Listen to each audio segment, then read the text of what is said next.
Welcome into Allegiant Stadium. Brett Okamoto alongside Teddy Atlas, Tim Bradley. We just watched, we're sitting here talking about it. We think one of the most impressive performances of maybe the last decade in the squared circle from Terence "Bud" Crawford, soundly defeating Canelo Alvarez. We thought that maybe he could have won by even a further margin on the scorecards. He gets it done unanimously. Teddy, can you put into words what we just saw from Terence Crawford? Well, the only thing I wonder is if Crawford was born and made in a laboratory, in a test tube, because that was science. That was pure science.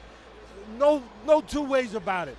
And again, I've been calling Crawford since this fight was made, when it was talked about, when Crawford was even a bigger underdog. And I just got tired of everybody saying, oh, he's too big.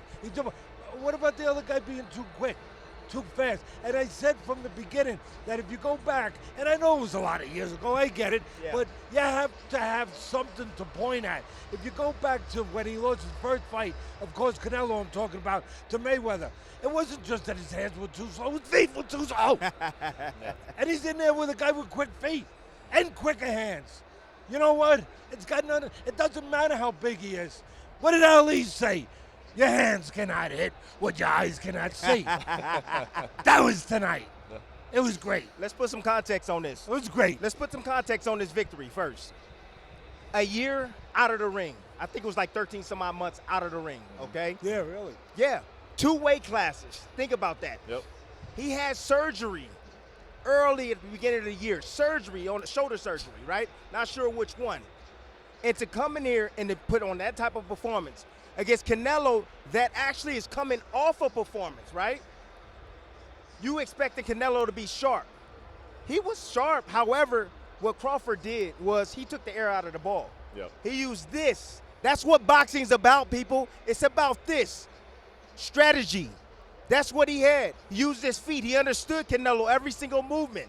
That's why Canelo couldn't land any shots on him. He knew what was coming. He knew that the looping right hand was going to come from the southpaw position. So what did he do? Hold the phone.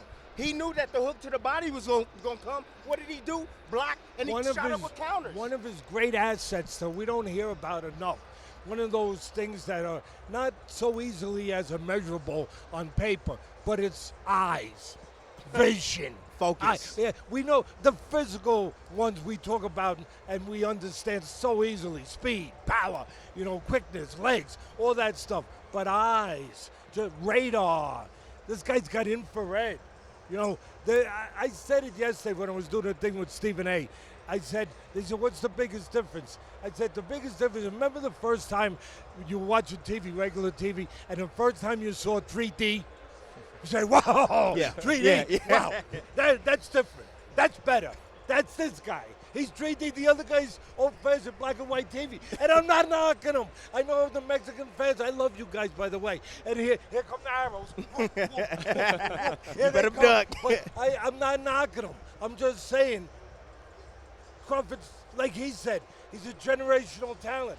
He's better, he's different, not just because of athleticism, because of physical things, the intangible. Let's go back to 2011 when I first sparred him, okay? Understand this. He got off the plane, brother-in-law picked him up, drove to the gym, not go set up in his hotel, rest up. No, drove him to the gym, got out, had his bag still in the car, put his wraps on, nobody with him. Think about that, no one with him. Gets in the ring, says hello, in the corner by himself. I had my whole team around me. And you're a world champion. And I'm a 2-time world champion. Think about that, right? No one giving him any instructions. He come in there, pick me to pieces. And nobody knows who he is right? at the time, for the most part. No, nobody knew who he was, right? Pick me to pieces. You found out who he So was then, pretty quick. okay, the next day, all right, we spar again. Completely different fighter. Again, no one in the corner, right? You were talking about it earlier, right? You were talking about Canelo. They stalling Crawford. They trying to get him cold. Yeah. They stalling him, right? Yeah. This guy can handle anything. Mentally, he can handle any situation out there. How many times have I told you we talked about 75? And you can obviously testify to this Yeah. better than anyone. 75% of this business is mental. I think it's 90%. Everybody always get ready. You got a bigger head than most people. Well, let me ask you guys this, because obviously we look behind us and this fight had so much commercial success, and you saw Max Kellerman immediately ask Canelo, was this a fight that you would want again? Now, for you guys, giving Bud Crawford all of his accolades, all of his respect for tonight, did he beat him too badly? Do you guys even have interest in a rematch if they were to express interest in one? And what could Canelo have even done differently tonight? For me, the thing that bothered me, there's only one thing that really did bother me, and that's why I don't want a rematch, I'll be honest. I've been in this business 50 years, too long to fool myself. Those judges should be really, they got to look in the mirror to have it that close. There's no way it was that close. Thank God he dominated. Because otherwise we might be here talking a whole different thing and really going nuts. And I would definitely break this thing. Yes, you would. I believe you. And maybe that. And I'd owe money. And I couldn't care. I would pay it. But at the end of the day, that's why I don't want to see it again. He dominated, and the judges had it that close. Yeah. Give the judges another shot at it. Forget about the fighters. I don't want to give the judges another shot at it. How's that? I know a lot of people love me for that. But what are you going to do? I'm going to always say what I believe. Yeah. Look, so the issue with Canelo tonight was his feet were too slow, all right? He was looking for looping shots. He didn't throw enough punches at all. Couldn't get his jab established at all. And when you can't get your jab established, it's hard to land your power shots. He was looking to time Crawford. Crawford had the longer reach. He was keeping him at bay, And over the course of Canelo's career, especially the back end, he's got accustomed to fighting a certain style, keeping his hands up high, walking forward, and Crawford made him pay for that. Years ago, when Canelo first came on the scene, he had more upper body movement. He moved his legs a lot better. He can counterpunch a lot effectively, off the back foot, off the front foot. He did a little bit more. He just got really complacent with one style, and it came back to hunt him. 100%. He had no plan B. He had no other options. Crawford took everything away from him. And there were even moments where he would bag up and try to regroup himself, and Crawford knew exactly what he was doing. Oh, I see what you're doing. You're going to take a walk? That's fine. Eat this jab.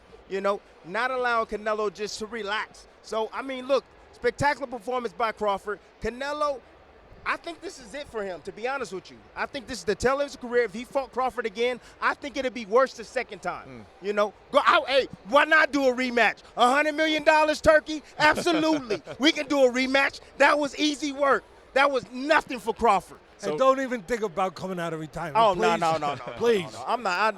My body won't allow me I don't to. care how many zeros they throw. And they throw a lot of zeros nowadays. Wait, well, if I think about it, if I do come back, can you train me? We're not even, Please. I'm asking you right now Are you if I kidding me? do. Do they have commercials on this thing? You guys got commercials. Hey, I'm going to add one thing to what Timmy said so eloquently in my terms, is that Canelo, it became a fight where Crawford made it where Canelo, to have any chance, he had to go get close. So he had to go through a bad neighborhood. Yep. And Crawford mugged him. It's that simple. He had to go through a bad neighborhood to get anything done, to get to the place that something was going to be done good. Yeah. And he got mugged going through that neighborhood. Yeah. It's that simple.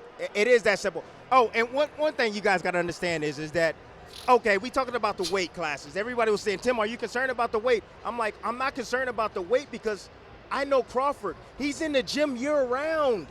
He weighs 175, 180 pounds, and he's sparring. He's going 12, 15 rounds. He's helping all the others around him and building them. So, I can see if he's coming off the couch.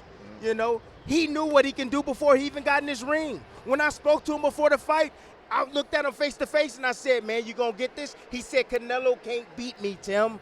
He was like, he's too slow. I watched and I studied him. At first, I didn't think it was possible. But then as I studied him, and I realized certain things that he did that I can take advantage of, he said, easy work, Tim. I'm going to get it done. I promise you. And I said, all right. And you saw it tonight. We did. Brilliant performance by Terence Bud Crawford. We absolutely did. Where you going to rate him at? Because people going to start talking about pound for pound, Well, right now, greatest look, ever, all this pound stuff. for pound right now. Right now. We got for me, you got Usyk, you got Inoue, and you got Crawford. I got Crawford. Usyk, I think he earned it by what he's done in the heavyweight division. You had Crawford number 2, you had Inoue. Now I got Crawford probably number 1. I mean, it's hard not to, but look, it's hard to, to push aside Usyk too, with everything he's done, unifying the heavyweight title twice for the first time in 25 years, beating bigger guys on their home turf. You got to give Usyk something special too. But Crawford, he's very special. Easy.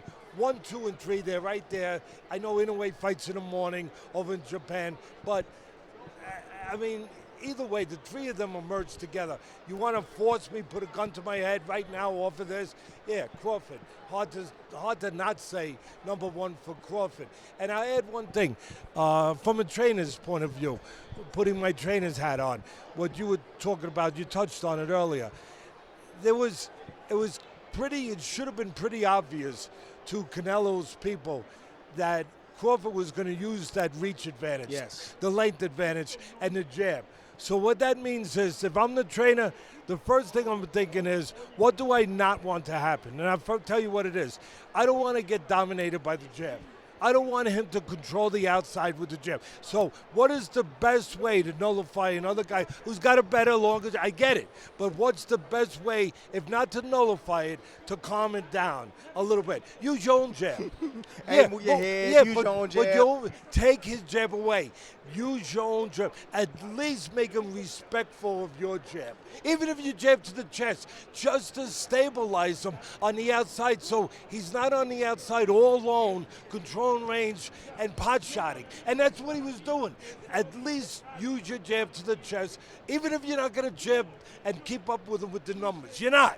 But at least you're going to give him something to think about and put him in a position where he can't dominate every second of every round with the length of that jab. Well, I think the issue is that Crawford, I thought he was going to come out in the orthodox stance, believe it or not. Yeah. But he comes out immediately Southpaw. in the southpaw stance. And so when you're facing a southpaw and you're being an orthodox fighter, it's hard to really land that jab. No, it's hard to because of feel the angle. comfortable. Exactly. Because of but you know what? Especially a smart one like Crawford. It's very hard. But since when did being the hard thing stop you from doing it if you want to be the best, if you want to be a champ? Champions do things that are hard. And even though you're fighting a southpaw, and it is harder, the angle is different, it's uncomfortable, you still got to do it. It doesn't mean you got to land it. It doesn't mean you got to land it clean, but you got to throw it enough to at least keep him from dominating you in that department. And you got to step over and get an angle. How much do you think that it was strategy and planning from Crawford, or just instinct?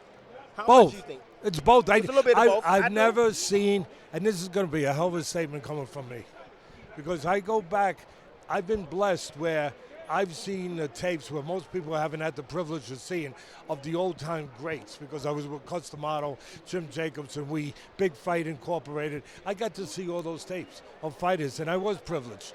And I would say that Crawford, if not the most, but one of the most instinctual fighters I've ever seen. One of the things that I said that could be detrimental for Crawford in this fight was if he stayed on the ropes. He was near the ropes, but he was never pinned along those ropes. Canelo had a difficult time cornering him and trying to cut him off and meeting him with any type of punch because, again, Crawford was moving around and he kept going to that weak side. That was one thing that I said in my lead-up. I said the weak side is where you get Canelo, because now he has to turn all the way around. You're so right. And just so people understand what the weak side is, it's the side where the lead hand is. He's a southpaw, the lead hand is here. You get around to the weak side, now Canelo has to turn all the way around. And if he's turning, he can't punch. He cannot punch. So it don't matter that he's a better puncher, if he is, or big or stronger, because he can't deliver the punch. He can't use that strength. He can't use that advantage. And just because you can punch, that don't mean you can land it. You still have to have that, transportation system to get there and land that shot. Delivery system. Delivery system. I did transportation. Yeah, same thing. Transportation, delivery system. Okay. But Canelo, again, slow-footed, got accustomed to plotting forward. Crawford took advantage in spots also when he went up in that high guard. Canelo is, he's known for that. He took advantage of that. And I always tell people all the time, man, strategy, planning, preparation, believing in yourself. Crawford has all these things. Toughness. He has all the grit. And like you said, you've never seen anybody more instinctive than him. No. Not even Ray Robinson. No, I mean, I said he's one of the most instinctual. I mean, Ray Robinson, we're talking about potentially the greatest fighter of all time in a sport that's been around longer than any other sport. Yeah. And a guy who had close to 200 fights. Yeah. And 110 knockouts. Yeah. So, calm down. Well, it's hard. It's hard to stay calm when you're talking about a performance like Terence Crawford. And it was very rewarding for me to watch it, guys, because it's also Terence Crawford doing it. I think a career that has been understated at times. A guy who has not received his flowers enough. And so to do it in Allegiant Stadium, Netflix, beat a superstar, the A side, as you call it, in Canelo Alvarez. Very fascinating to watch. Happy for Terence Crawford. And then we'll see what he ends up doing. Didn't have a clear answer as to whether or not this will be the final fight of his career. If it was, wow, what a way to step out on it, and we got to watch it here. Brett Okamoto, Teddy Atlas, Tim Bradley. Very much enjoyed the night. Hope you did as well, and come back to YouTube channel and check us out again. Thanks for watching.